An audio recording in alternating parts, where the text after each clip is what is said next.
Welcome to the week 2 go to training. I'm sorry, week 1 go to training. My name is John Morton. I am many of your instructors. For everybody who's sitting here saying, "Uh-oh, John Morton's not my instructor," not to worry. The way that we structure our go to trainings is that each week you'll have different one of the instructors doing your go to training. So you may be in Monica's section or in Terrence's section. And if that's the case, not to worry. We all work together on a team, so you can, kind of get perspective from each of the instructors. So just as a heads up, in case everybody was wondering about that. But yeah, welcome. Does anyone have any questions, anything that they're stuck on before we get started? Anything that they've said, "Oh, I have this question, I have a burning desire to ask it," before we get going? You can jump in the chat box with it. The two main ways that we talk in the go to training is through the chat box. What I'll ask is that everybody use the chat box. Assume it's just to talk back and forth with me. I realize you can all sit and see it and chat with one another. But for the purpose of facilitating a discussion, it's much easier for me if you're emailing back or if you're messaging back and forth with me. If you're talking to each other, it ends up the chat box moves by very quickly, and I can't see it, and probably your peers who you're talking to might have a hard time. But we keep it based on the discussion that we're having, as opposed to side conversations and so on and so forth. So if everyone could just observe that, while the go-to training is going on, I would really appreciate it. But right, you can message me through that.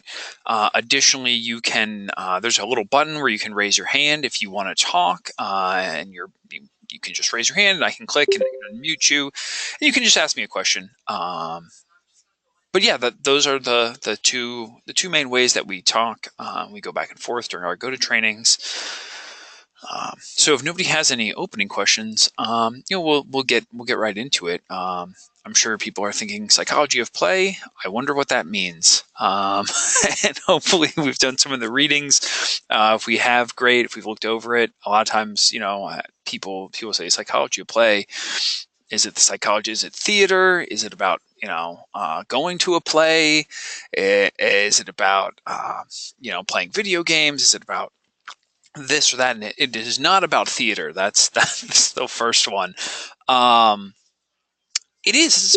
It's about play, and why play is important, and how that's relevant to each of you through your academic journey, as well as into your careers as creative professionals.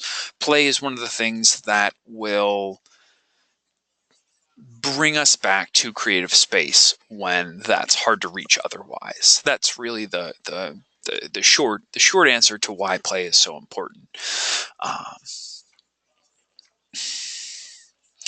But right, most of us are asking, where are we going?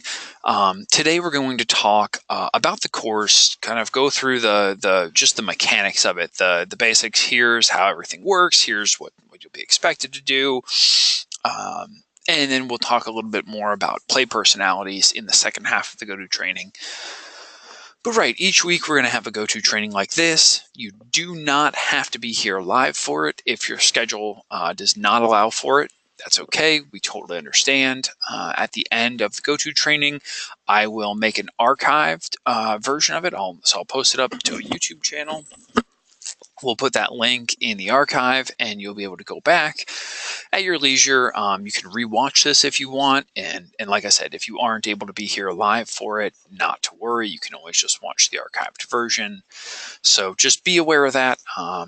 We do it live, and it's fun, and I like having people to go back and forth with. It makes it a lot more fun when I've got an interactive group. But if you can't make it, that's okay. It's not a problem. So I'm sure everyone has logged in, otherwise you wouldn't have found the links to get to the go-to training. But you're probably looking at something roughly like this. This is an exact screenshot from the current courses, but this is more or less what you're looking at. We have activities each week that we're going to be doing. I think everyone I'm sure has probably seen them by now. Each week there are several activities that you're going to be doing. The big thing that I'll tell everyone is to check your dates initially. Check what dates everything opens at the beginning of every week. I know for all of us, we're in week 1, and we have a deliverable due tonight. We have the activity 1.1 Essentials E3 pre-assessment, which is due today, as well as activity 1.3 weekly plan number 1, which is due Tuesday. In the upcoming weeks, the weekly plan will be due on Mondays, so just kind of keep that in mind. Where we set up plans, and the way to really look at the plan, this is just kind of the natural progression of the conversation. Since we're talking about it, look at the plan and treat the plan as if it were an ideal where you had all the time in the world and you could fit everything you wanted to do into your weekly plan.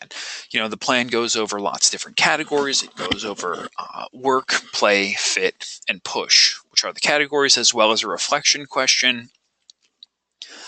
The description of the activity is pretty straightforward, but if you have questions about the activities or the assignments, the work section, we can put in anything that's work related. That can be schoolwork, that can be our jobs, that can be maybe housework, chores we need to get done, anything like that. And we usually have 3 spots in the work section for each day. It's likely, you'll have a school activity, you've probably got to go to work or do things around the house, but you can fill in each day.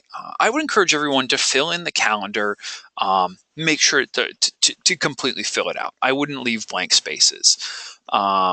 And like I said, if you say, hey, I just don't have time in the day, we're treating this like an ideal. If you don't get to everything, it doesn't all get done, that's okay. We're not going to check back at the end of the week and say, did you get this one activity done that you said you were going to do on Thursday afternoon? We're treating this like an ideal situation. So just kind of keep that in mind when you're going through it. You'll know, okay, I should fill all this in because, right, this is an ideal situation. So work's pretty clear cut. One of those 3 things. Play activities. This is really anything that you do for fun. Again, I would encourage everyone to be as specific as you can be. Some people might, have a tendency to put a general thing. Play video games. Especially if you're going to do that for multiple days in the week, I would start asking people to say, hey, what game are you playing? Can you tell me a little bit about it? Can you get a little more in depth than just, play video games all week long? It's fine if that's your play activity every day, but I would just let the person who's reading your schedule know, oh, I'm playing, Destiny, or I'm playing, League of Legends, whatever game it is that you're playing. Just kind of say, hey, this is what I'm doing, or I'm going raiding with my group that I play with this day. Whatever it is, whatever it looks like, just kind of be a little more specific than play video games or read a book. Tell us a little bit more about what your play activity is. Let us know what's going on. Next is the fit activity. I think a lot of times people say, I don't work out, so I'm not going to put anything in fit. Fit is not just about physical fitness. I think a lot of people take it to mean physical fitness.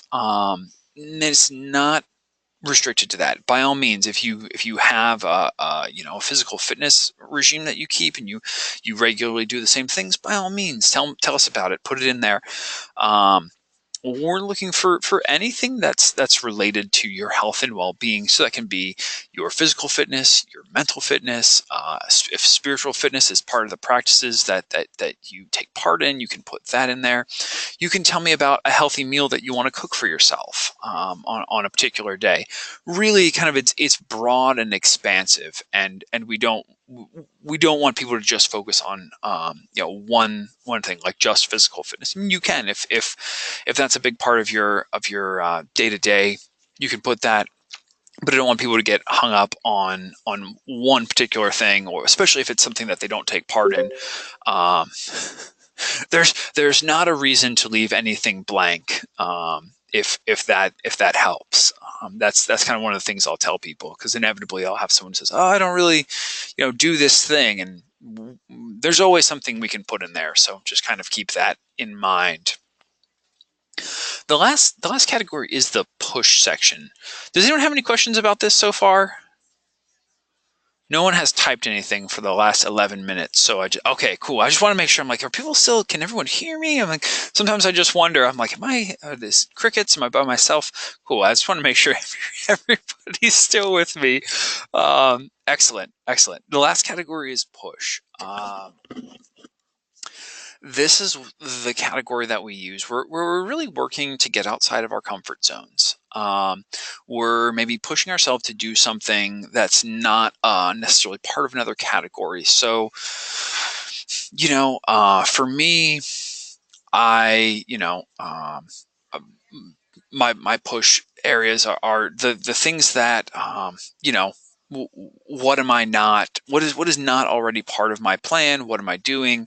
Maybe I'm making a special effort to meet people. I'm going out and I'm making new acquaintances. Maybe I'm going out and I'm going to push myself a little bit harder to pick, make a healthier eating choice. Maybe I'm going to add a new workout to my already in place workout plan. I'm going to push myself a little bit further. I'm going to learn a new skill. Maybe I'm going to start learning a new language or working ahead in my degree program. Maybe I know that I'm going to be asked to know how to use certain programs in my degree program at some point, so I start learning those ahead of time. What are we doing to push ourselves above and beyond? Not just outside of our comfort zone, but going above and beyond. Yeah, Madeline says, I push. I'm getting started on making Christmas gifts this year. Yeah, absolutely. And Karen says, I always fail on that. Yeah, no, that's yeah, absolutely. That's great. It's one of the things. How can we go above and beyond? How can we, kind of get started ahead of time? How can we do a little bit more than what we need to do? Yeah, absolutely. So, we're planning ahead. We're working, if that's something that applies to you, by all means. The push category is really, going to be each person's individual thing. There's not right or wrong answers for these. There's not, I'm not looking for anyone to be, to write a specific thing. There's not, like I said, there's not right or wrong answers. They're just the answers. The only thing that I'll say is I would prefer not to see is blank spots on the schedule. Again, because this is an ideal schedule, not necessarily the schedule that we're going to have every week. I realize that everyone is busy. I have kids, I have a job, I have other engagements. So and not every week is free and clear and allows me to do whatever I want and whatever I feel like. But, this is a practice of being ambitious. It's kind of, how do we start keeping an ambitious mindset? It's another one of these things. I mean, it's great to be organized, and that's a huge portion of this. Everyone's relatively new to Full Sail, if not to college in general. So, having a schedule and getting that organized is a big part of it. It's really important for all of us. But also being ambitious and kind of keeping that, knowing, what am I doing? How, in a perfect world, what would I be doing? What would I be, getting up and going after? And the weekly schedule is a great way to kind of work through those things. At the bottom of the plan, there's a question each week. And the question is different each week. So please make sure that you download the template for each week within the activity. There's a different question. It's a free response question. So, you're gonna write an answer. We're looking for a paragraph, somewhere. For me, I want 3 or 4 sentences. Some people might want you to go up to 6 sentences. Kind of, feel it out with your instructor. But I think that if you're in one of my classes and you're in that 3 to 4 sentences and you've thoroughly answered the question, I'm going to be happy with that as a response. Almost any time when we're asked to, write a paragraph, it's that 3 to 4 sentences is what, I'm looking for. So make sure that's kind of part of your plan. Does anyone have any questions about the weekly plan assignment? All right. No, everyone's pretty clear on that. How the class would help us meet our goals. I'm sorry. Would you mind elaborating on that question?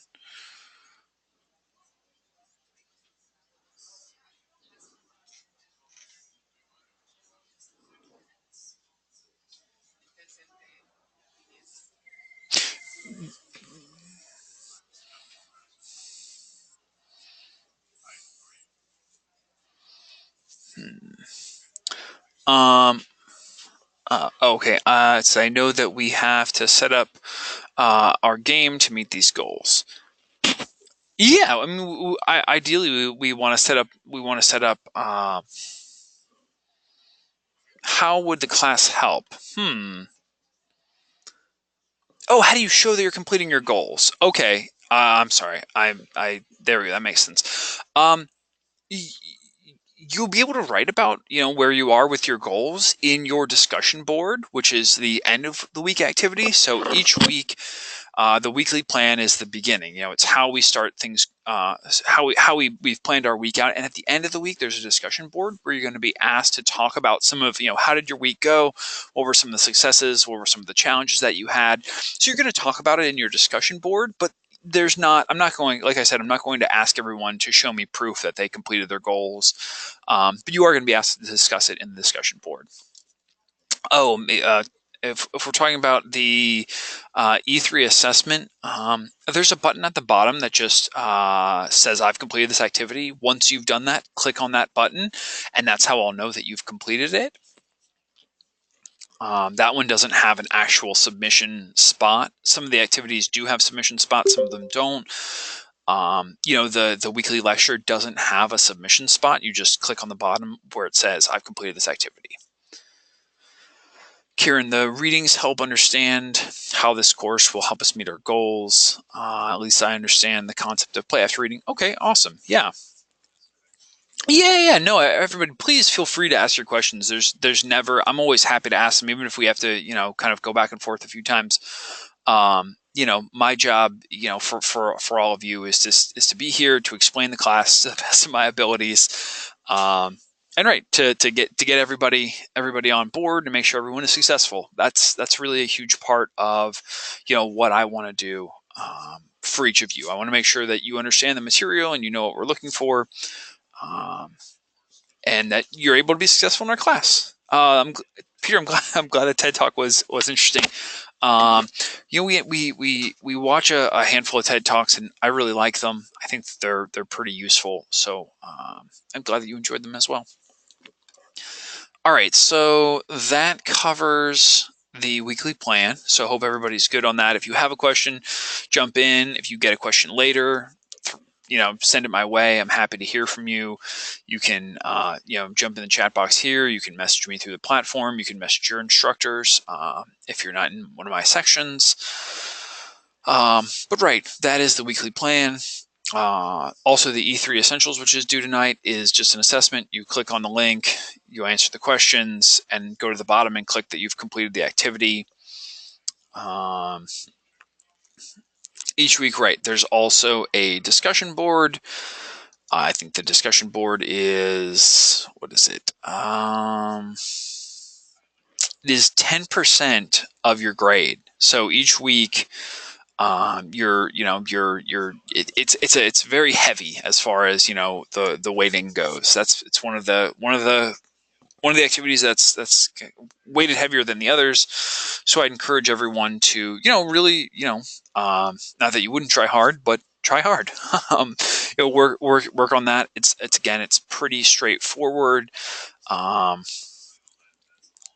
Yeah. Okay, Joshua. Let's do Thursday. So it's two parts. The first part is due Thursday, yes, where we answer the initial post.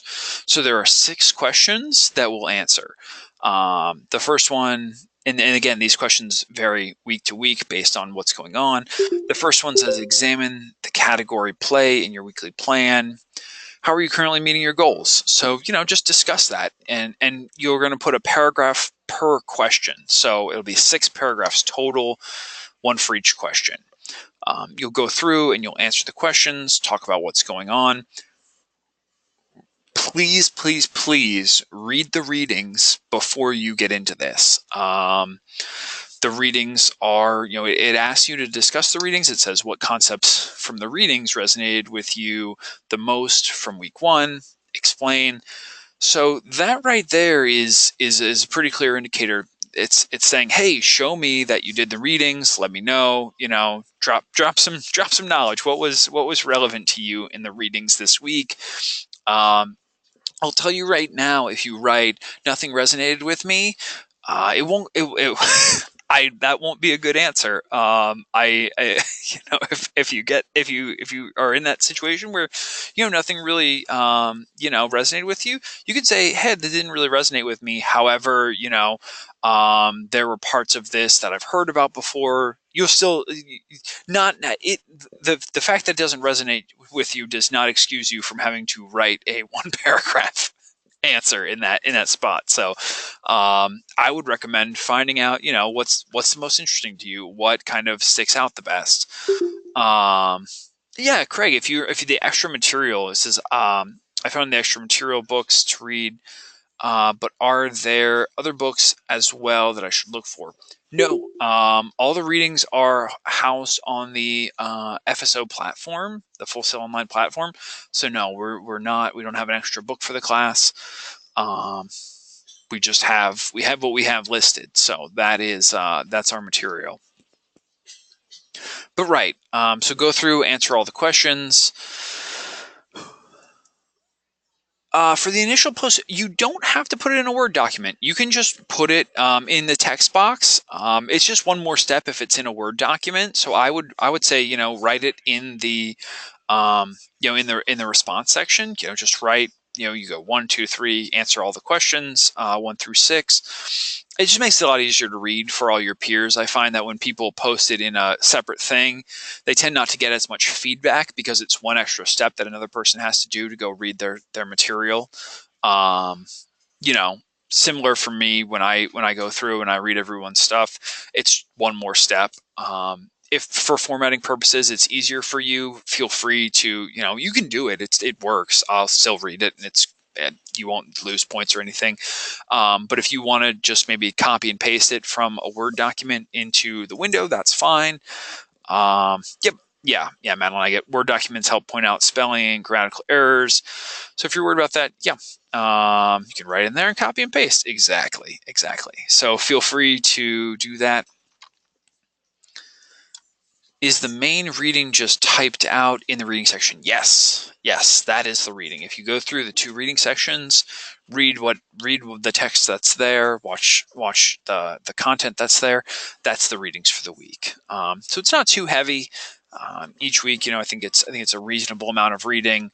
So yeah, just check those out. Answer the questions in the discussion board. No, there's not a textbook, Nicholas. Just what we have. You don't have to write out the questions if you don't want. Cheyenne, you can. You're welcome to. It's up to you. That's a formatting thing. I don't have a preference on it. I find that people who have shorter responses tend to rephrase the question in them to add a sentence in there. It doesn't matter to me one way or the other. I'm not a real stickler about the formatting. The one thing I will say is please make sure you separate it into 6 separate paragraphs. If you write one very large paragraph, it's just harder to read and it's harder to split it up. And for me, when I'm going through, I actually count and I'm like, okay, well, you answered this and you answered this. Did you answer this other question? And if it's all in one big lump, it's a little bit harder to go through. So as long as it's separated by paragraph, I'll be pretty happy about it. On the weekly plan, how do we answer the reflection question? Is it due this evening? It is due this evening, yes. Answer the reflection question in a complete paragraph. That is mostly what I'm looking for. As long as you put a complete paragraph answer and you can answer the question, I'm happy. Does that answer your question, Michael, or is there more to that? Nope. Okay, cool. So right. For the discussion boards, they're due Thursday. Put your initial post up. Answer those first 6 questions by Thursday at 11:59 Eastern Time. Everybody, just as a heads up, All of Full Sail deadlines, due dates, etc., are all going to be based on Eastern Standard Time. We're here on the East Coast.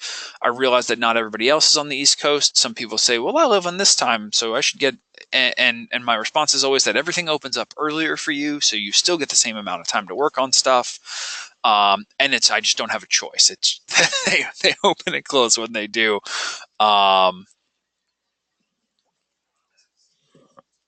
So that's just kind of a little bit of a heads up. Jasmine, you say, are those the questions on the weekly goal? These questions are the weekly discussion board. Yeah, in terms of the question, it says examine the category play in your weekly plan. How are you currently meeting your goal? So yes, the reflection question. Sorry, I'm going to go back to it just so I don't misspeak.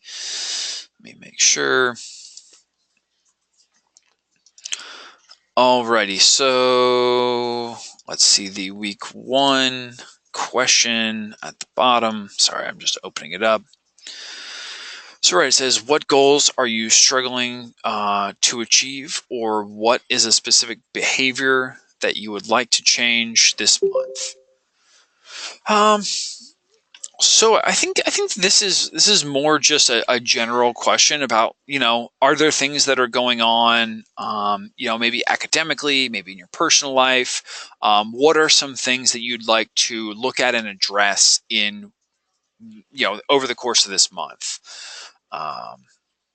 So it's kind of a broad question. I realize not everyone necessarily is struggling with things, but as new students, I realize everyone's probably, I'm sure there's something that we could all be doing better. I know for myself as an instructor, after having done it for years, there's still things I'm always working on. So what are things we'd maybe I should say like to do better? What are things we could be doing better that are kind of in our field of vision? What's sticking out to us? And the second one, how could you use this plan to achieve these goals? You can look through your use your E3 essentials, kind of the feedback you get from that to look at that. But kind of how does keeping a plan, maybe if you're struggling with meeting deadlines or staying organized, are these things that could help you with that? Balance says cutting down on bad habits like staying up till 3 a.m. Yeah, that's a big one. And making time for cooking versus microwaving meals and walks around the lake. Yeah, absolutely, absolutely. Those are awesome ones. I'm sure that affects us in so many ways. It's not just our physical health, but how we feel about ourselves, our mental well-being. All of those things kind of compound, and they all build in together. So just changing topics, back to the discussion board. So we'll all answer the discussion board questions, all 6 of them, by Thursday at 11:59 p.m. Between that time and Sunday, and you can get in this before that time. If people already have their posts up, you can go respond to them. But we're going to put 3 responses. We're going to respond to 3 of our peers, and we're going to respond using the RISE model for giving feedback. And RISE stands for reflect, inquire, suggest, and elevate. So you're going to reflect on what they said. It can be, 1 sentence per thing, but a reflection. Show the person, hey, I read this thing. These are what stood out to me. Maybe ask them a question. Say, oh, I know you were talking about this. Have you ever thought about doing this thing? Make a suggestion. Say, hey, I see you're, really into, yoga. Have you ever tried hot yoga? And then elevate the conversation. Hey, here's some successes that I've had in my life. I think this information might be helpful to you. That's kind of what we're looking for in terms of that meaningful feedback. So just kind of keep that model open. Each week I'll post RISE model feedback for students. Not everyone, but I post on a few students each week. I try not to give it to the same people each week, but I try to just give feedback. That way everyone can see what I'm posting, and they also have an idea of what I'm looking for. And we don't need to write novels in the feedback. Just make sure that you're hitting each one of those points. That's really what I'm looking for. So as long as you're hitting those 4 points, you're going to be good. And like I said, you can get ahead of it, and you can start working on this before Thursday. But as long as it's done by Sunday, that's what's really important. Big thing. If you everything has a rubric, so you can always just go down and look through your rubric. For full credit, we ask you to thoroughly address all of the questions and meet the length requirements. So that means the paragraph requirements that I'm asking for. It's worth 25 points. Provides clear and specific examples and or concepts in the initial post. It's worth 30 points. That's where I want to know, hey, I did the reading. Here's where I'm able to draw back. I can harken back to things that I read and then talk about it in a meaningful way in my post. Respond to at least 3 classmates using the RISE model. It's worth 30 points. If you don't do that, you're automatic. If you don't leave feedback for your peers, you're automatically down to the lowest D possible. So make sure that you're definitely leaving that feedback. No spelling mistakes, grammatical errors are worth 5 points. And then here's the one that's interesting. Meets initial post deadline or responds to an additional classmate for a total of 5 posts. So what that means is, let's say for one reason or another, you forgot to post on Thursday. It's like, oh, I didn't make my post. Not all is lost. A lot of times people will get anxious or worried. Still make your post. If you don't make that initial deadline, still make your post. Missing the deadline is only worth 10% of your grade, and you can earn that 10% back by responding to an additional peer using that RISE model feedback. So there should, for no reason should you not make the post. You should always make the post, even if you have to do it on Sunday. Even if it's Sunday, still make sure you make your post. Just respond to an additional peer, and you'll be good. You can still earn 100%. It just makes it easier for everyone to leave feedback for each other when we get our initial discussion boards posted early. So just kind of keep that in mind. That's everything that I have to say about the discussion boards. Does anyone have any questions about the discussion board? What I'm looking for? How you'll be graded on that? Nope. Okay. Jump in with them if you do. I'm always happy to answer them. And again, these have the rubrics on them, so you'll know, hey, here's what we're looking for. Here's what we want.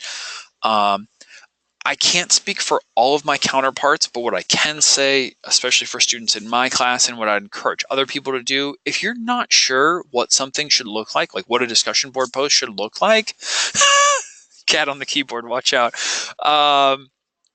Make your post early and email your instructor. If you make a post, if you email me on, if let's say you're eager, you want to make sure you do it right, you do it tonight, you email me tomorrow and you say, hey, Mr. Morton, can you look over my post, make sure it's good? I'll be happy to. I'll go look over your post and I'll say, oh yeah, looks great, you did things awesome. Maybe you might want to tweak these areas.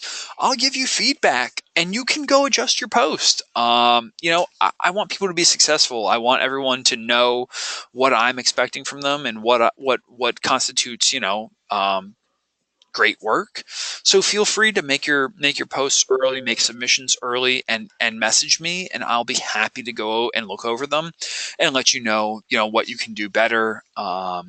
I'd encourage you to kind of take up that practice if you can. Submit things early and email your instructors. Just let them know, like, hey, I'm eager and ambitious and I want to do well. There's nothing wrong with that. You're all in college. It's that time of life where it's like, hey, this is what I want to do with the rest of my life. So my hope is that everyone is eager and ambitious, and we'll reach out, be proactive, let people know what's going on. So feel free to do that. Sorry, I'm drinking my water. So you hear the gurgling. That is me. Um, all right. So that covers the discussion board, weekly plans. There's also the brain teaser each week. Brain teaser, test, quiz. You can call it whatever you want. It is effectively is a multiple answer, questions. So it's open book, open readings. I would advise everyone to make sure that you do the readings before you go in and start the test. You are more than welcome to refer back to the readings. You have, I believe that the test opens for a maximum of a 24-hour window. So, if you, for some reason or another, have opened your test and started it and didn't do the readings, you could still, reasonably get the readings done and go back and finish your test. But yeah, please, make sure that you've done the readings or that you have the readings open and that you refer back and forth. We want people to be successful in the class. So again, make sure you get on those things early and make sure you do the readings ahead of time. The bonus material each week is just that. It is a bonus. If you really are interested in a topic, there's always a little bit more information that we can share with you.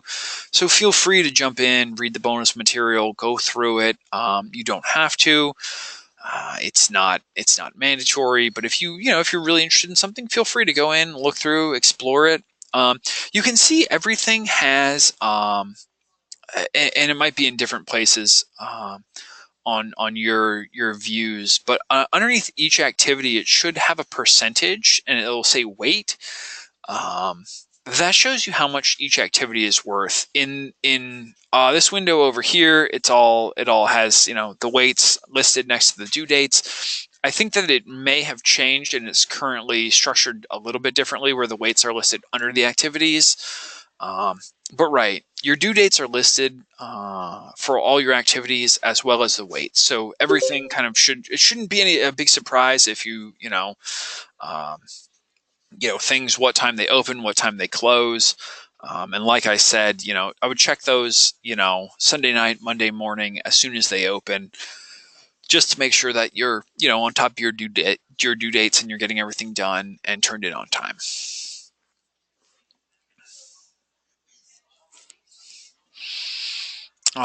Checking your messages, it's important. It's there. I would recommend doing it.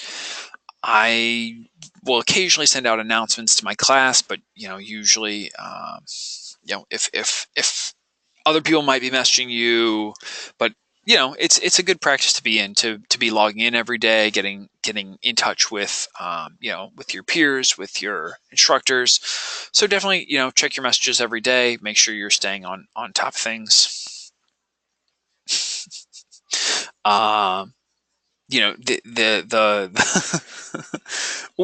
What are some people's initial thoughts? After we've gotten through kind of the business of that, what are some of our thoughts on play? What does everyone do?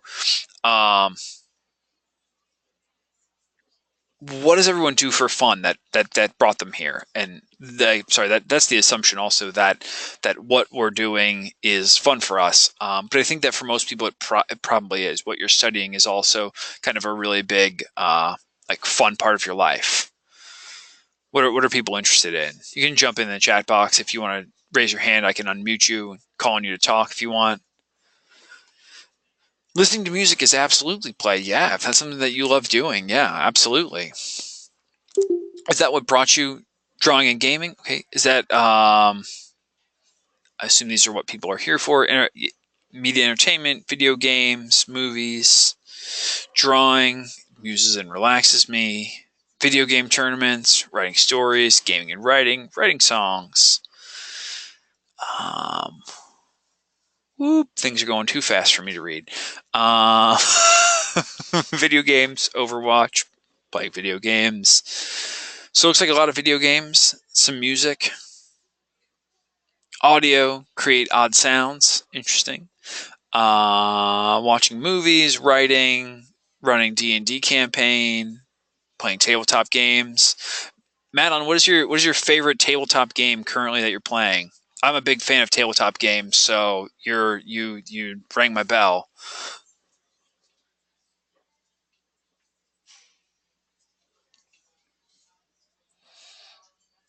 Betrayal at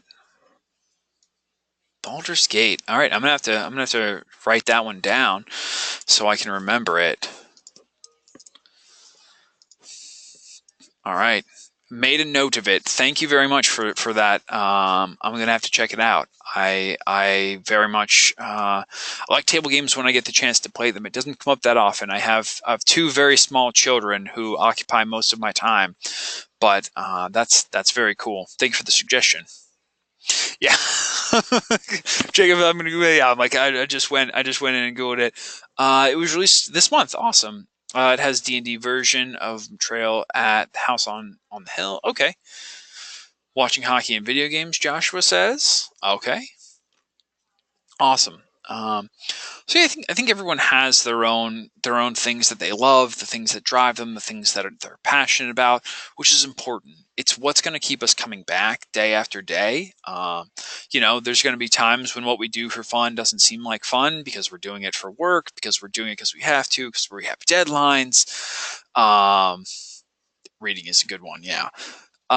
So right, there's going to be, a lot of times throughout the educational, process and throughout our careers that, maybe what we love doing is like, oh, this feels kind of like a grind.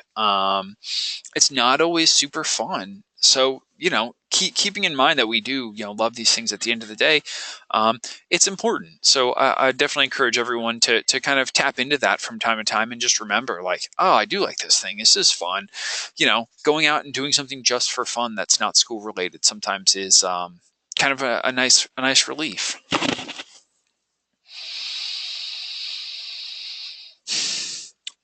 One of the things that play really seems to do for us. Sorry, I'm going back and forth. Man, I wish I had more time for reading. Yes, audiobooks, narrated short. I, Madeline, you and kindred spirits. You and I am a big fan of storytelling podcasts. I really like The Moth and Snap Judgment are two pretty good storytelling podcasts. I'm quite a fan of. So I feel like we've got those similar interests. Um, Lore, okay, I will. Excellent. You're just full recommendations. This is excellent. Um, Thank you. I appreciate that. There we go. I found it. Pulled it up. Denise, I read every chance I can get. I'm currently reading Heart of Dread series. I'm not familiar with that, but interesting. Interesting. Emily says, listen to a lot of D&D podcasts. Very cool. While you work out. Okay, excellent. That's awesome. Somebody just showed me. Oh, it was a video. Critical Role, I want to say. One of my counterparts at work has recommended that to me. Which is people. Yes. Yeah. All right, we're getting far off on this topic, but I'm glad we've. This is the one nice thing. It's not the one. It's one of the many nice things about Full Sail. Is I've found my people here, and if you're sitting back there saying I don't know what Mr. Morton's talking about, um, I'm a self-proclaimed nerd, and these are games, tabletop games, storytelling games, and podcasts and other videos that go along with that. So, um, if you're ever looking for a new hobby, do yourself a favor and kind of look up some tabletop games. I think you'll be pleasantly surprised, but they're a lot of fun. So, back to what we're actually supposed to be talking about. Big picture thinking. That's kind of one of the things that play allows for us. It allows us to get a new perspective when we come back from play. It a lot of times will alleviate what we're thinking about, things that we're fixated on, and give us new perspective. It inevitably, play unlocks it unlocks a lot for us, and you'll get into it later on as we move through the course. You'll kind of understand more and more. But basically, stress and frustration and worry and things like that can end up, from an evolutionary standpoint, can block us off from a lot of our creativity. They can keep us from, they basically get our I don't want to give spoilers because I feel like this is pretty fun to read later on in the month. But basically, like when we worry and we're stressed, we have the fight or flight responses, which end up shutting off the creative parts of our brain. We're not as creative when we're stressed or when we're worried. So we find that when we have play, we combat stress and end up with more creativity, success, and are able to innovate better. So that's kind of the theme of the course. Those things are going to come up throughout. So just be on the lookout for them. So right, that's why play is important. It's why it's something that we talk about. It's why we built a whole class around why play is important. It's you're not here for that many, month-long courses. This is one of the ones that they said, hey, you know what? Here are some of the things that are not just fun, but will actually help give you longevity in your career. They'll allow you to be more creative and more innovative in what you do. So just kind of, keep those things in mind.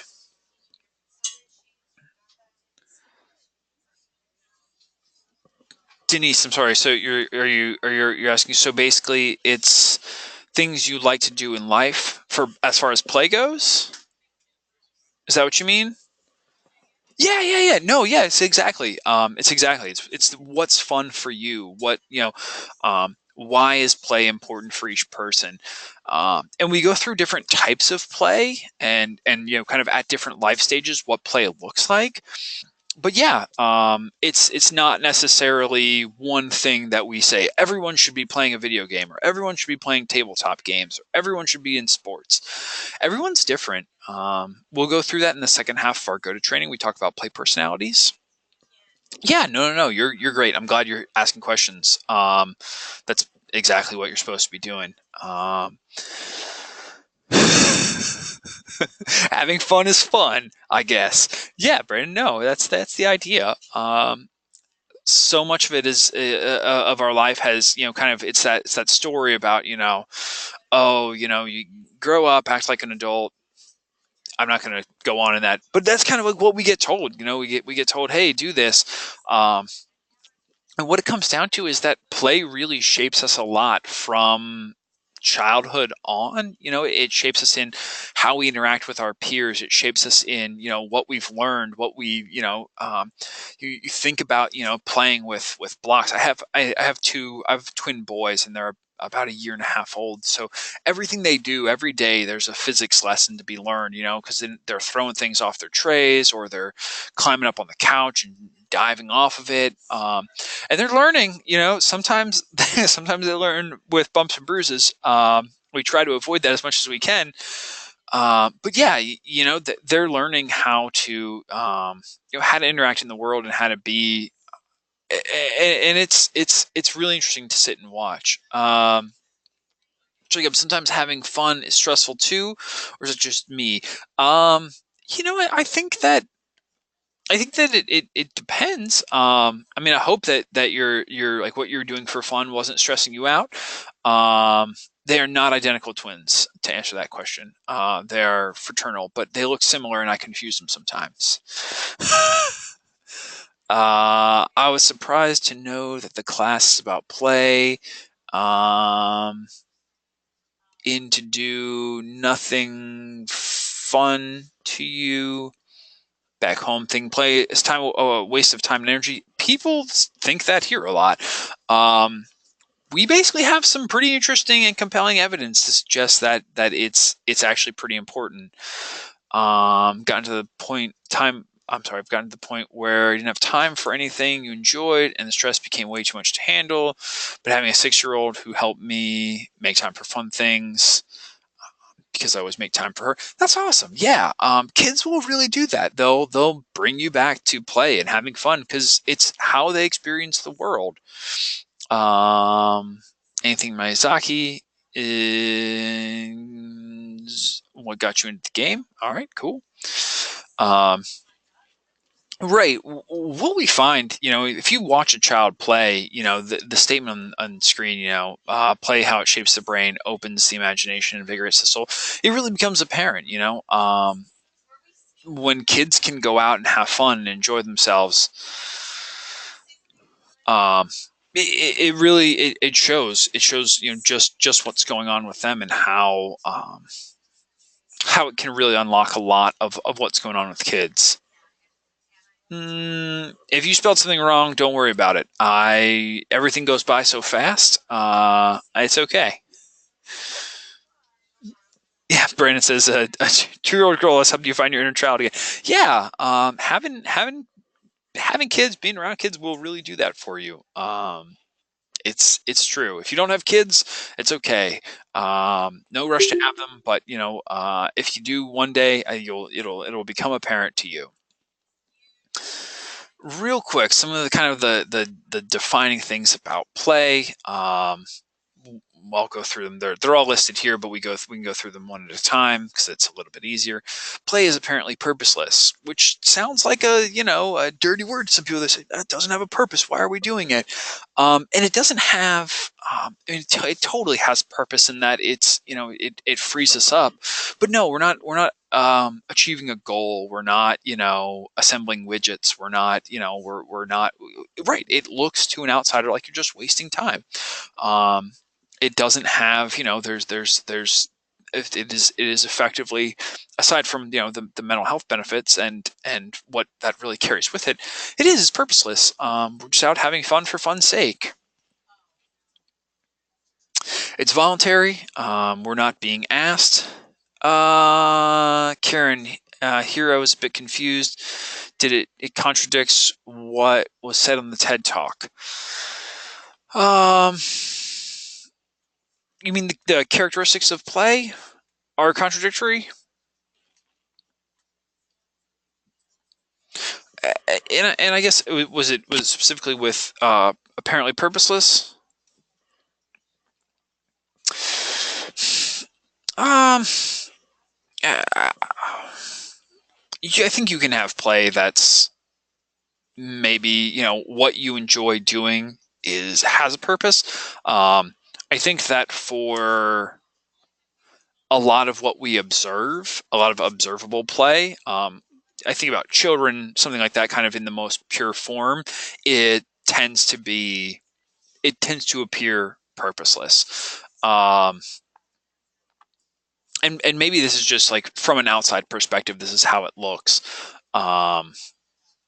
And maybe what like we should like reevaluate that and say like we're doing it for its own sake. I think is a more appropriate thing to actually like square that away with. But the way the slides are written is apparently purposeless, and it should be for its own sake.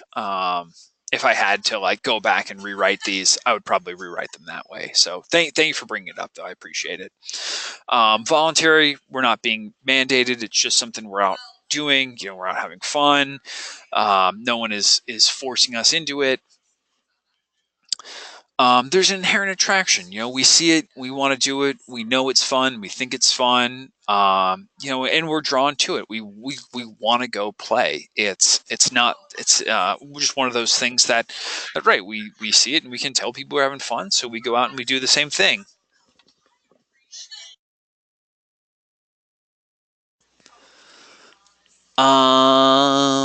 Brandon, I feel like this could become super philosophical. Yeah, it could get it does from time to time. I mean, it's psychology, so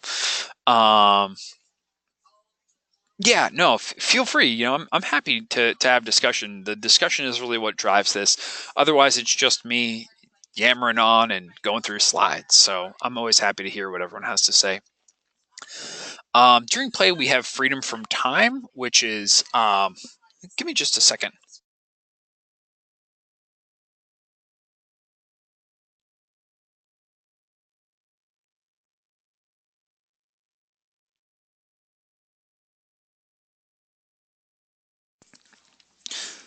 Sorry about that.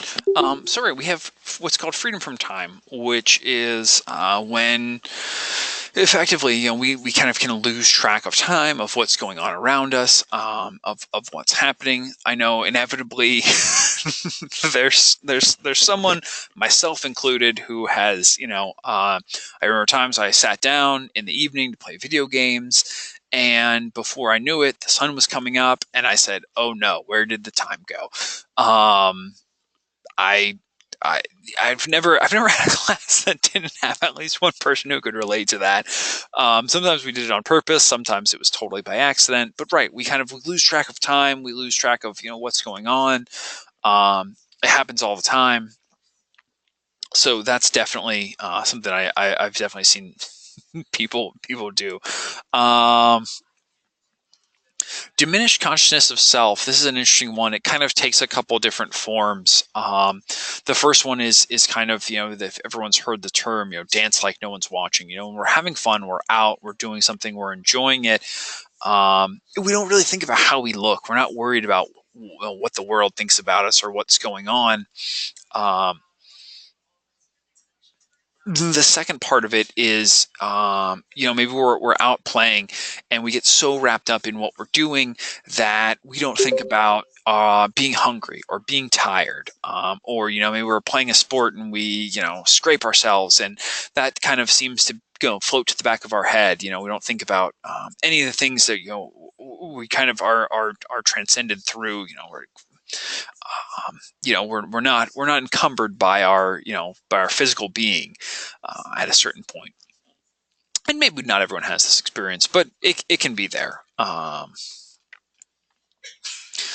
Play has improvisational potential, so we can always kind of swish it, change it, make it new, make it different, make it fit our what we're doing at that day, that point in time. Has continuation desire, so we want to keep coming back to it. We want to keep doing it once we start. It's one of the things that we're kind of perpetually drawn to. And what I will say is not to confuse these with play personalities. Play personalities is what we're going to be talking about, like I said, in the second half. So just remember, the qualities and characteristics of play are a different thing. So it says, don't confuse these, and it says, don't worry, I won't. So hopefully everyone will not confuse these.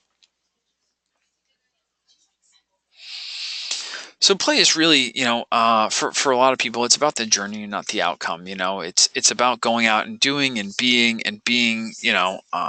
giving our all to the experience, and not so much always, the outcome. I mean, sometimes the outcomes are fun, but it's the kind of thing that I think, we would probably play a game, even if we knew we weren't going to win. It's not all about just winning or just having a result, but it's about the experience of it is what's important to people.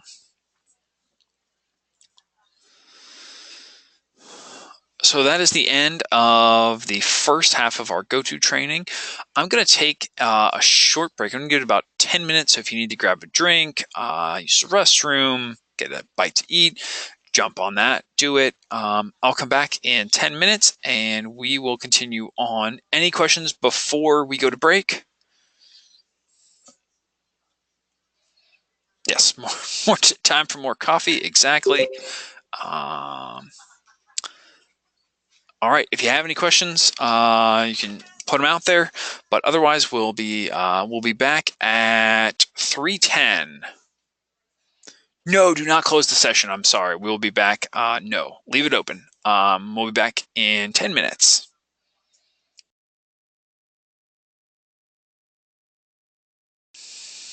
All right.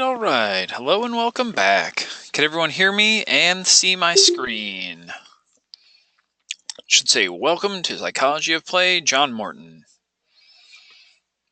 All right, awesome. Just wanted to make sure we were all here and good. So, as promised, we're going to talk about play personalities in the second half of this, as well as some of the benefits of play, and we're going to talk about reconnecting with play as adults. So you may have some ideas based on what we've already talked about, but would you say that play isn't important for adults? Absolutely. Yeah. Okay. Yes. More so than kids even. Okay. Yeah. Of course. All right. Awesome. Well, I agree. As you can imagine, I think it's very, very valuable for us to play as an adult. Um, I think we have this kind of idea, and the world seems to tell us this. I don't know if it's like television or like the media overall, or just this idea that that play and that being serious are not necessarily, like, you can't do one, you can't do them both, or that everyone, you have to be serious all the time. And I think that I think it's a misnomer. I think it's these ideas that people have wrapped up about professionalism or other things. They say, "Oh, well, I can't play," which really just isn't the case. Um, Play is what really keeps people, gives them longevity and allows them to stay, in their careers doing what they love to do for longer periods of time. So one of the things that we encourage everyone to do is to do what's called a play history. You'll come across this in the readings if you haven't already. But we look back at how we played as children, and I encourage everyone just kind of think back. What were the things that you really enjoyed doing as a kid? What were those play activities, and how does that relate to how you are now, and what you're doing now, and what you're doing, career wise, what you want to be doing with your life. And I think a lot of people really, find they say, oh, wow, like I liked doing this when I was a kid. And now I find myself in this, position where, I do something that is a natural progression from what I did as a child for play. I'm sure everyone, maybe something comes up, maybe it doesn't, but I just encourage you to think about that as you move through this course and as you go back and you do play history. Just kind of think about that. How does this relate? Are these things connected? And go from there. So we've got the 8 play personalities that we'll talk about, and we said don't confuse the qualities of play with the play personalities, and um, this is them. We'll go through them one at a time. I think everyone has come across someone who falls into the Joker play personality. This is somebody who might be, messing around. They might be a class clown. They might be more of a practical Joker.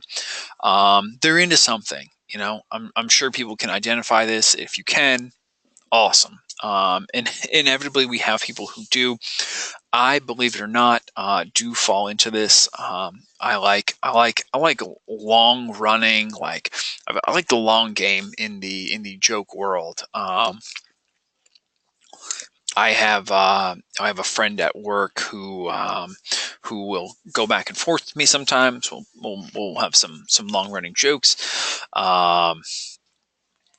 When I can, I try to get my siblings with little things that will make them smile from time to time. Um, Sometimes it works and sometimes it doesn't. I tried to convince my sister one time to grow pumpkins, and I sent her pumpkin seeds, and they didn't germinate, which is what the problem was. But I was trying to convince her she would have had they germinated, it would have been fine. But they were giant pumpkins, like pumpkin growing competition sized pumpkins.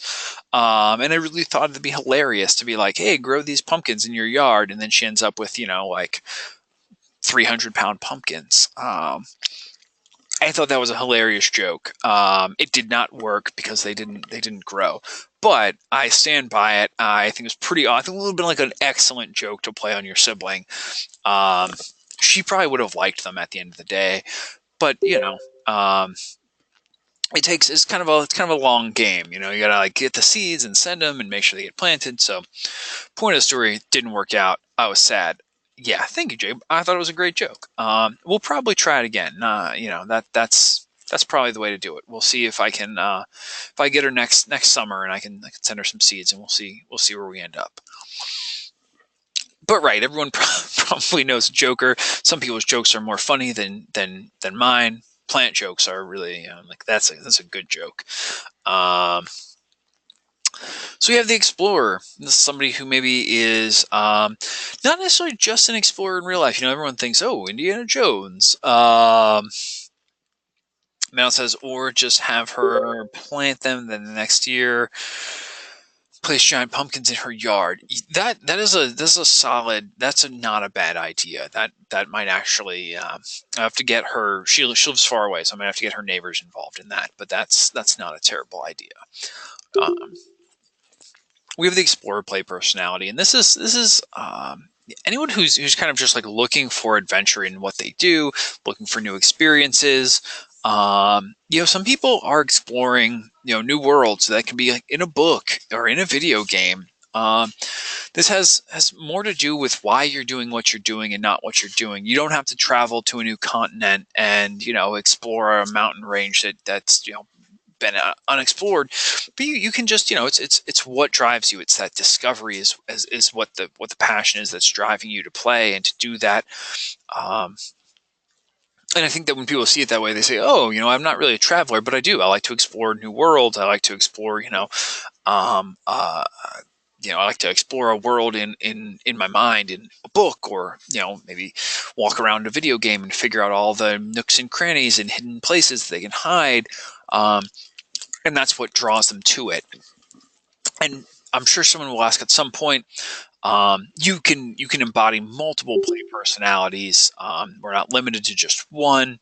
Most people have, you know, several that they'll experience. So just kind of keep that in mind. You don't have to just limit yourself to one. We have the kinesthetes. This is someone who, you know, the root word in that is where it comes from, kinesthetic. So somebody who's hands-on, who likes to do, who likes to be moving, who likes to be, you know, in action all the time. You know, this can be people, you know, someone who maybe dances or, you know, is otherwise, you know, moving their body. Is what drives them to play. They like to be in movement. So we have the kinesthete. We have the competitor. A lot of times people who are, you know, kinesthetes are also competitors. You know, maybe you're really into sports. You love winning at sports. Competition is what drives this person. Dan says, definitely me. Yeah, absolutely. People who, you know, who the competition is what drives them. I was talking with one of my coworkers earlier, because there's this small competitive streak inside of me, and he was telling me his son is in first grade, and he's in, you know, Cub Scouts, and I like went online and I said, oh, well, you know, when it comes time for, you know, building Pinewood Derby cars, which are these little wooden cars, if anyone's not familiar, there's all these like tips you can get into, and like there's these videos, and so I sent him the videos, and I was like, do this, you know, so you can really beat all the other parents who are building the cars for their children, which is obviously not the whole point. The point is for the kids to build them themselves, but inevitably I think the parental involvement is pretty heavy in that. So we were kind of joking around about that. It made me laugh, and I there's definitely a part of me that's a little bit competitive. So Prince, I cannot dance, but I will at every opportunity. That's awesome. Yeah, I also cannot dance very well. But I sometimes still do anyway. So yeah, absolutely. I'm glad to hear that you're not letting your you know, your perception of your inability keep you from attempting. So that's awesome. And Balance says that's me with singing. Yeah, I also you know, I don't sing as much, but every now and then a little bit. A lot of people end up, you know, kind of relating with the artist play personality. It's one of those things that, you know, you don't have to be a painter or, you know, a sculptor or a character artist. There's all sorts of things. You know, everyone, I don't want to say everyone, but it seems like almost everyone at Full Sail has an artistic flair. They have a creative streak. There's something about them that they can relate with the artist play personality. There's something about them that's creative. Yeah, you used to teach your dolls how to draw. That's awesome. Yeah, absolutely. Um, I think that everyone, at some point, will have some part of that. Um, and yeah, it's a great one. I think we have a lot a lot more creatives at Full Sail than a lot of other places. People who are more in touch with their creative personality. So yeah, the artist play personality is all over the place here at Full Sail. Drawing is meditation. That's awesome. And Madeline says, I struggle to draw a straight line. Just buy a ruler and you'll be all right. That is the key. Stefan, yeah, you probably will relate to a lot of them. That's totally normal. I don't think it's cheating to use a ruler. I think a ruler is totally fair game. I think you gotta stick to your skills. Sometimes my drawings are not great. I can evening things. I can draw half of something. It's always drawing the other half and making it match up that I find is difficult. Then we have the director, and this is very much what it sounds like, but someone who maybe is a little bit more interested in orchestrating things than they are in executing them. I know when I was a young person, I really liked to arrange my toys so it looked like there was something happening. I like to create a scene with my toys. I didn't really so much like to play with them and actually move them around, but I like to set them up. I like to say, here's the scene, here's what's happening in this scene. I like to, orchestrate how everything was going to happen, but I didn't need to necessarily do too much above and beyond that. Similarly, I think a lot of people, they have a big picture. They have an idea of what they want things to look like, but they're not necessarily, committed to having to be the ones with their getting their hands dirty every day. So that's the director play personality. Brandon, that's how I got into animation. I made stop motion out of my toys. Oh, that's awesome! Very cool. I would be curious to see it. If you have any links to your stop motion, feel free to message them to me. I'd be happy to check those out. Celeste is a storyteller. That's awesome. Yeah, that is the next one we have. The storyteller can really yeah. Madeline says drop a link in the discussion. If you have a link, feel free to drop in the discussion post. I'm sure everyone would be happy to go check it. I know I would. I like stop motion a lot. I think it's really cool. Yeah, I'm really into stop motion. I think it's pretty cool form. So, but right, the storyteller. Again, this can take so many forms. This can just be, word of mouth, someone, oral traditions, telling stories to their families and their friends and passing them down one after the other. Or it can be people who really like to, spin a yarn, as they say, people who really like to kind of get carried away with a story. I have, friends who are just magnificent storytellers. They're great to listen to. I love hearing them. Every now and then I get a good story and I can tell it, but I really love listening to stories. So being around storytellers is definitely one of those things for me where I really enjoy it. I should probably spend some time getting a little bit better at telling stories, but yeah, I'm a huge fan of stories. So always looking for something new. We have the collector play personality, which is just what it sounds like. Caleb says, I got something I made in my computer science class, just something basic. That's fine. Yeah, if you have it, by all means. The collector play personality, I think everyone at some point has collected something. I know when I was a kid, I had a coin collection, which I was pretty fond of. As an adult, I collect rare and exotic edible fruit trees, which I really love. That's one of my favorite things to do, is take care of and collect and add to my collection of fruit trees. I've been doing that for a few years now, and I really enjoy it. It gives me something to do. Emily says, I collected rocks from my school's playground. Your mom hated it. I believe that. And I mean, I think just having a kid come home with a pocket full of rocks is, it's I would fill my pockets with odd things as a child as well. And my mom was usually probably a little bit, unnerved that I would come home with pockets full of things. But yeah, it's fun to do. I think everyone, it's fun to have a collection. It's fun to amass things. Um, so those are the play personalities: Joker, Explorer, Kinesthete, Competitor, Artist, Director, Storyteller, and Collector. Does anyone have any questions about any of the play personalities?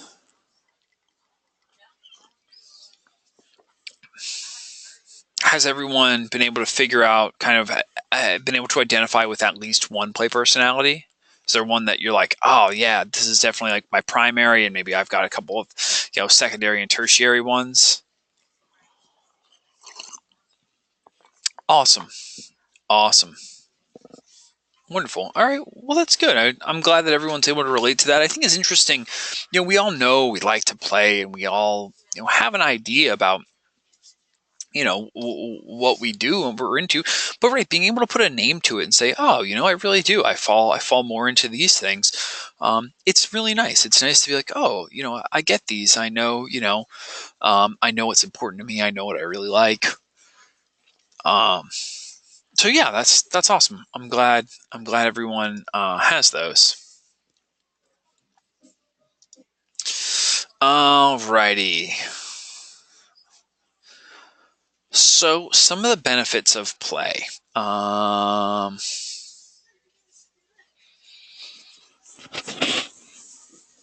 It most definitely connects us. I think that, excuse me, play is one of those things that, inevitably, it gives us something to do. Maybe, if, for some of us, this was maybe a team sport that we played, or, a game that we got together with our friends with. But playing definitely gives you, you get a side to be on or a team to be on. So on and so forth. There's always something, that play it'll give us a reason to, to collaborate with other people, and I think that's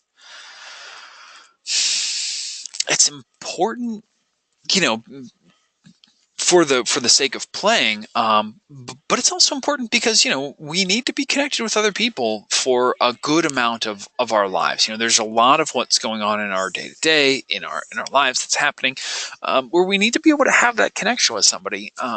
We need to be able to effectively communicate our ideas. Just think about, coming up and strategizing with somebody. If you're playing a team sport, being able to have an idea, maybe be a little bit creative, then communicate that, and then get a team of people to execute on that all at once. It's a pretty complicated endeavor. One of the things that I really like, and it's silly, and a lot of things that I really like, I think are silly, and I'm okay with it. But I really like trick plays in football. I'll watch football for the purposes of playing fantasy football, but overall, it's kind of, I could take it or leave it. But trick plays, I think, are really, really impressive. And they make me smile and laugh, and I think they're hilarious when people do them and do them well. Um,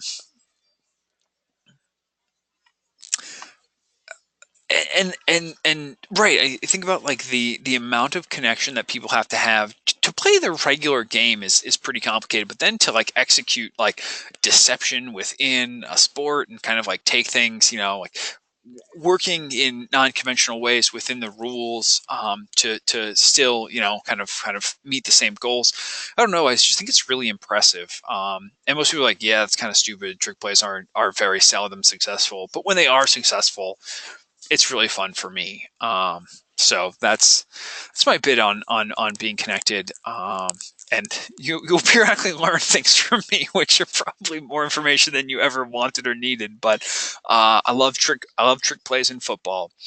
Madeline says, I'm about to test my D&D players, with something like a trick play in our session tomorrow to assess how they work as a team.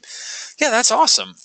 That's very cool. I think that you kind of when you do test people and when you see what happens and how they respond to the unexpected, yeah, you get a lot of really interesting results. You'll come into this later on in the month, so I don't want to give too much away. But right when you have stress and you need people to do creative problem solving, those two things tend to work against one another. Stress tends to inhibit our ability to creative problem solve. So I'm curious to know how your D&D game comes out. So feel free to chime in, let us know how it comes out after you did that. The idea that play fosters creativity, flexibility, and learning, I think is pretty clear. Malice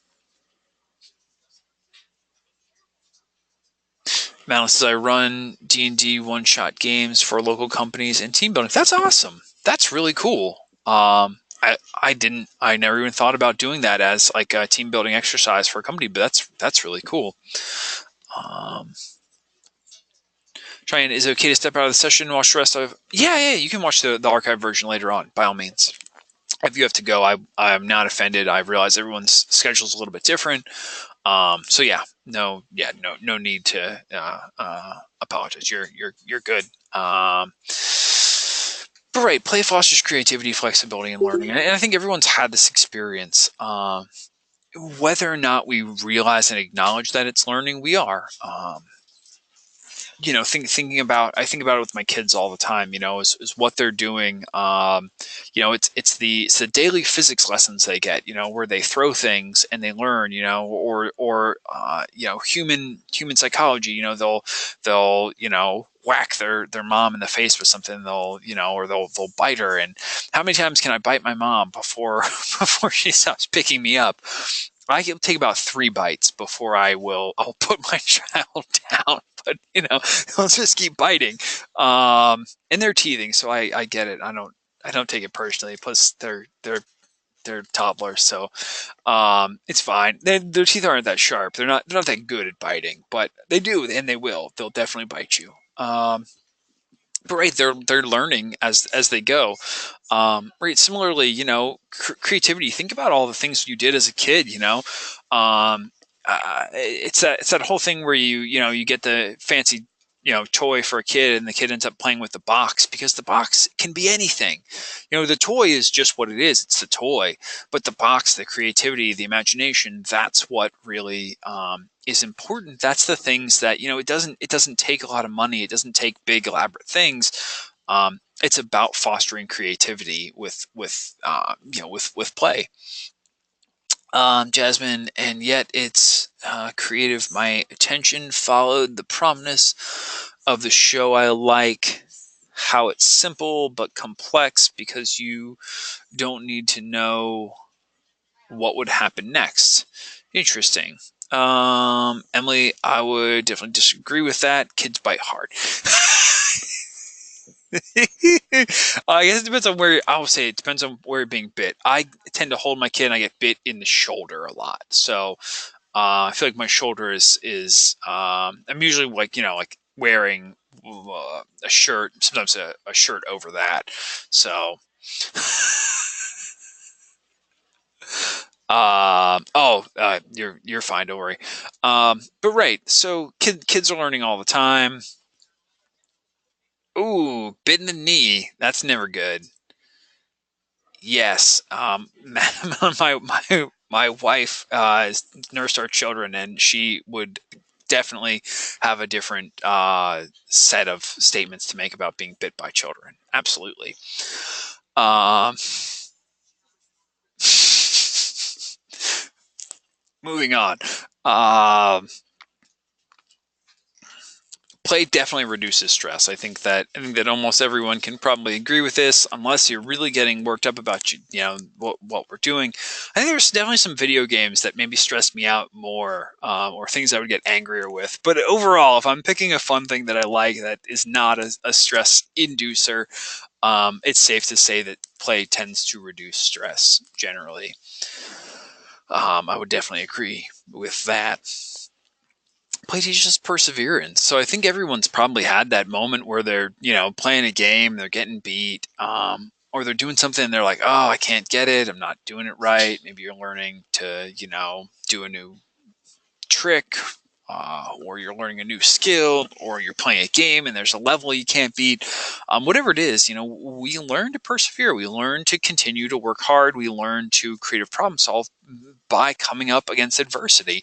And the nice thing about, meeting adversity in play is that, it's play, so it's fun. So meeting adversity doesn't really hurt as bad in play as it does if, you're, oh, I'm trying to, do school and school's hard. And, it's like, oh man, adversity in that kind of means something different than when we embrace it in play. So, right, it teaches us to persevere. And it's pretty interesting how, we're a lot more open to it when it occurs in play than in other parts of our lives. Sorry, I'm just going through, making sure I didn't miss anything. If grinding for reputation in World of Warcraft doesn't teach perseverance and patience, I don't know what does. Yeah, absolutely. Right, there's a lot of things where you're just kind of working and persevering, and that's what does it for a lot of us. Play does tend to make room for us to be happy. I'll absolutely agree with that. I think that not it playing doesn't just mean that all your worries go away, but it usually alleviates some of the focus on that, at least for the time being. Definitely can see how that applies. And a little play goes a long way. That's one of the concepts that you'll probably see later on. There's this thing they call the 20-minute rule, where when you are going to take a break, giving yourself 20 minutes to do it. And 20 minutes in the grand scheme of things, small amount of time, but cut yourself a break, give yourself 20 minutes, maybe 30 minutes, play, have a little bit of fun, come back to what you're doing, and you'll find that you're refreshed, you're revitalized, you have a clear thought process, and can do a lot. So it's definitely worth it to take that time, and we don't need to just spend all day playing to get refreshed. So a small time window for play can really help us out in the long run. So reconnecting with play, I think this is one of the things where it's that mindset that we all kind of, we maybe have been told, oh, this is, you're not supposed to be doing this, whatever that story looks like about play as an adult. We kind of just want to take the time to say, hey, maybe I'll revisit play and see what it's about as an adult. And depending on what your attitude is towards play, perhaps changing how we think about play. If we've kind of looked at it as something that's for children, something that's not important, taking the time to reevaluate and say, hey, what is play important? How do I think about it? What do I think? What do I think it means? Because again, it's we've been told for a long time by our families, by society, that play is a waste and you shouldn't do it. And we've got some pretty interesting data that suggests that play is likely a worthwhile endeavor that we think we'd encourage people to engage with. Take a play history. That's a big one. I stress it. I talk about it a couple times because I think it's really important. You'll come across it in the readings. Definitely check out the play history. Think about what you've done historically for play, and how that how your history affects your present and affects your future. I would venture to say that they're probably connected in deeper ways than you'd imagine. But yeah, go through it and check out the play history, and let me know, when you do, what you think.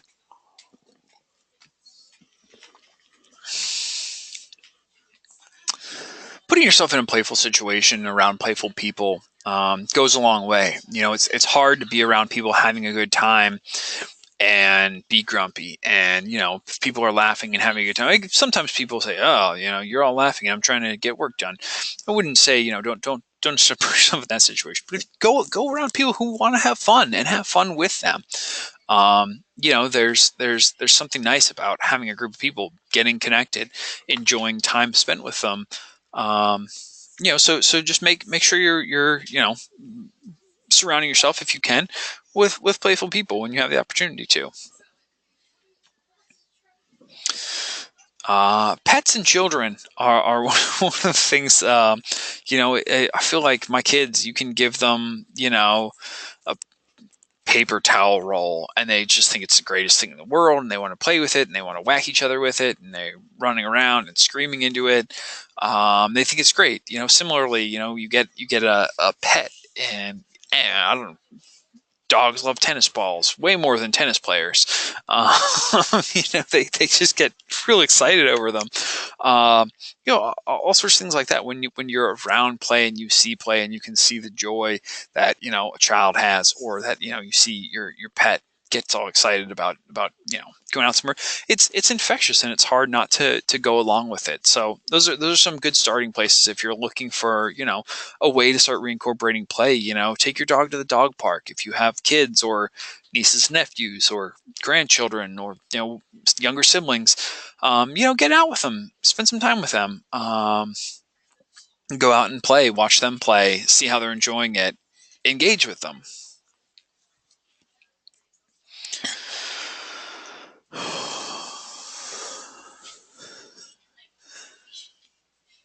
Your dog does not like balls and does not understand the concept. That's okay. Yeah. Mount says, for my daughter's birthday this year, we got a bunch of cardboard boxes and built a castle, and she loved it. Yeah. Yeah. And I got to imagine there's probably a lot of fun. I think that's one of those things that a lot of times, we look at other parents or social media or whatever it is, and we think, oh, I have to outdo the last person who did something, or whatever it is, and it's really just not the case. People can create their own fun. They can have fun in a lot of different settings. There's just all sorts of different ways to facilitate that. Emily says the child I mentioned earlier didn't like anything else, just the tiny Kylo Ren lightsaber on my keychain. Yeah, right. It's interesting how what matters to a kid or what's important to them. They the way that they view the world, their concepts. Big expensive things. They don't know it's big and expensive. They like the things that they like, and it's not really so much a feature of what we place value on as adults. Children kind of have a different way that they assess and place value on things in the world. So kind of right, getting that new perspective, it goes a long way.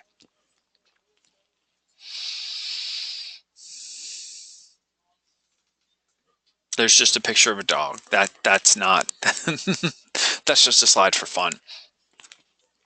All right. Does anyone have any questions about this half of the go-to training, or about anything that's happening during the week, any of the activities, any of the other things that we discussed earlier? Any questions at all? Nope. Okay, if you're good, you're free to go. I'm not gonna spring anything new on you. Yeah, jump in with your questions if you have them. You can raise your hand and I can answer them, or you can type them up. Either way, yeah. Thanks for everybody for being here. It was great having you all. I really enjoy spending time with everybody. If you're in my section, I'll definitely be talking to you later on in the month. And if not, I hope you have a great rest of your month. And yeah, we'll see you next time. The play on planner, I already submitted your week 1 plan. Okay. If you already submitted your week 1 plan, do you want to change it? Or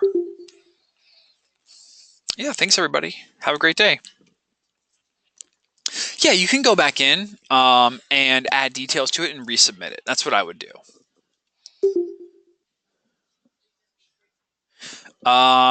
Paige, the readings are listed in the reading section. You don't need to go to Safari.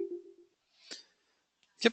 Yeah. So feel free to resubmit if you submitted something already and you want to change it. Yes, absolutely. Everyone, you're most welcome. What if there is too much elaborate? If there is too much to elaborate on things we do for play, you can just maybe if you're going to do a lot of different things, you don't have to put everything. you know, you don't have to write everything you're doing for play as long as you're filling in each section. Does that make sense? Yeah, it was a lot of fun having you here. I'm glad everyone was in class. Do I write a goal in every box for each day? Yes. I think you should. I would like to see that. If you don't reach every goal, that's okay. But I think that it's probably reasonable to say that there's something you can do in each category each day of the week. And they don't have to be, you know, huge life-altering goals. You could put in your fit category, I'm going to remember to brush my or floss my teeth today. Something, if you don't, assuming you don't already, or even if you do, floss your teeth. It's important. Jacob, let's see. Just have too many games I play and watch TV. You know, just as long as you have something in every day, that's good. That's probably what I would do. For work play foot push can be the same for every day. If they're the same for every day, I would ask you to be very specific about what the activity is. So if you're going to, let's say, play video games each day, tell me what game you're playing. Tell me what level you're on. Tell me what's happening in the game. Does that help? You can use the same things for a couple of days. It's not a big deal. I realize I go to the gym 3 days a week, but you know, I might work on different things each day at the gym. You know, one day realistically, I do 2 days worth of strength training and 1 day worth of running. So that's what's important to me. Are we supposed to do the weekly goal assignment done daily? Because that's how I did the whole week. You can kind of write about your weekly goals overall. You don't have to do it day by day, but if you do it day by day, that's awesome. That's probably more detail than you need, but I think it'd be great. I'd love to see it that way.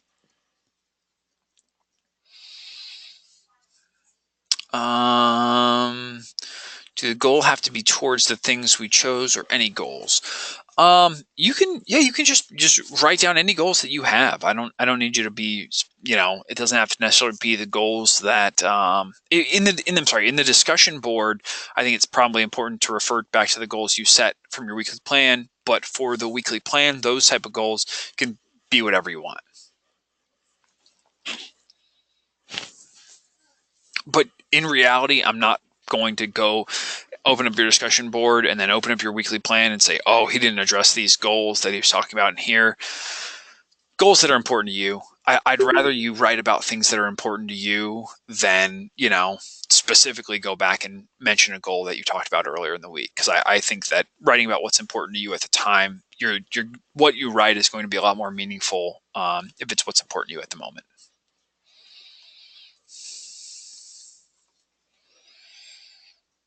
Anybody else?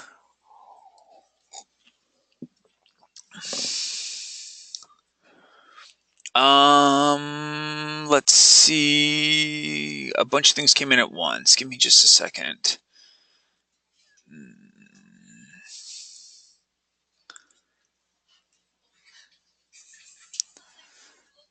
Yeah, I am covering Terrence's class for today and tomorrow. So yeah, it was nice meeting you as well. Thank you. So it's okay. Monday through Sunday is complete as long as you complete them. Yeah, you can. Yeah, you just want to fill them in completely. You will be able to view this lecture again. Yes, I'll post it in the archive in the section. So if you click on Activity 1.2 live lecture, you can go in through and access the archive through there. There'll be a link to a YouTube video. It'll probably be up this evening. Yeah, Brandon, put up some of your old stop motion. I'd love to see it.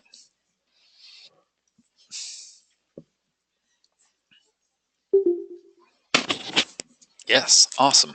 Jasmine, I'm glad. How long does the reflection question need to be? For the weekly plan, I would say I'm looking for a paragraph per question. So, 3 to 4 sentences is probably going to be enough to cover what I'm looking for.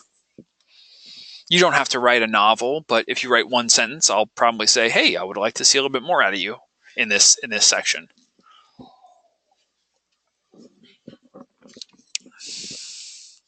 You are most welcome.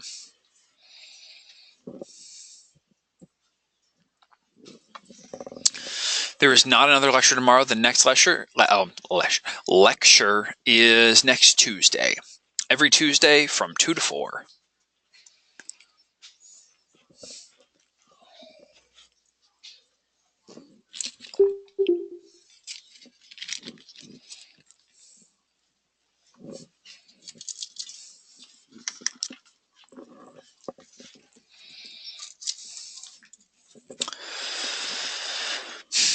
For the discussion board, you can upload a Word document, but you can also just write or copy and paste your post and put it in the post section. I think you'll actually get more people reading and responding to it if you don't make it a Word document, just because it's one more thing they have to open. So, but it's up to you. You can put it in a Word document if you want. Let's see. Celeste says, for my work, I put homework for item 1 and 2 on several days. Is that okay?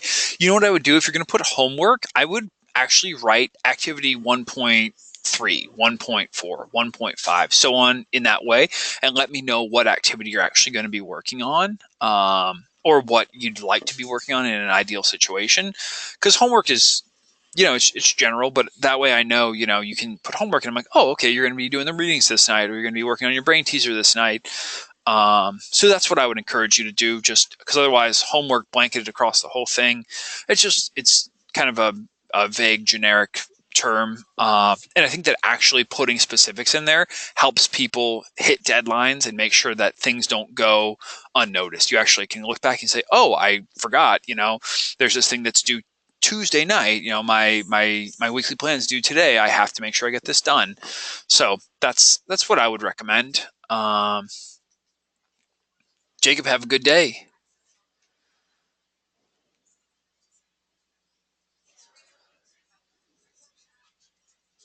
Awesome. Yeah, have a good evening. Yeah, no. Ask as many questions as you want. This is my job is to be here to answer questions. Don't ever apologize for asking questions. I'm happy to hear them.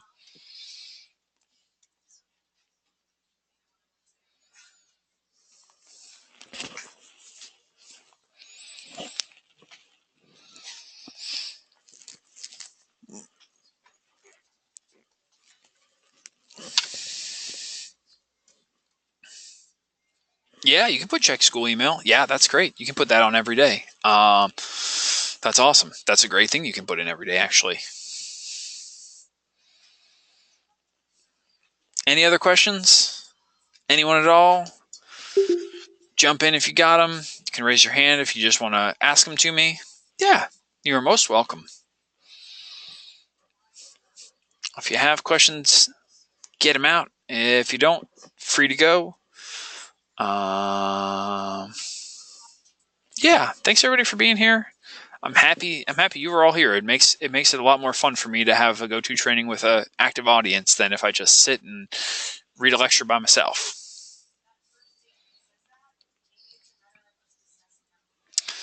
All right, if there's no more questions, I'm going to shut down the training. Thanks everybody for being here. It was great. I hope you all have a great month, and I look forward to working with you all in the future.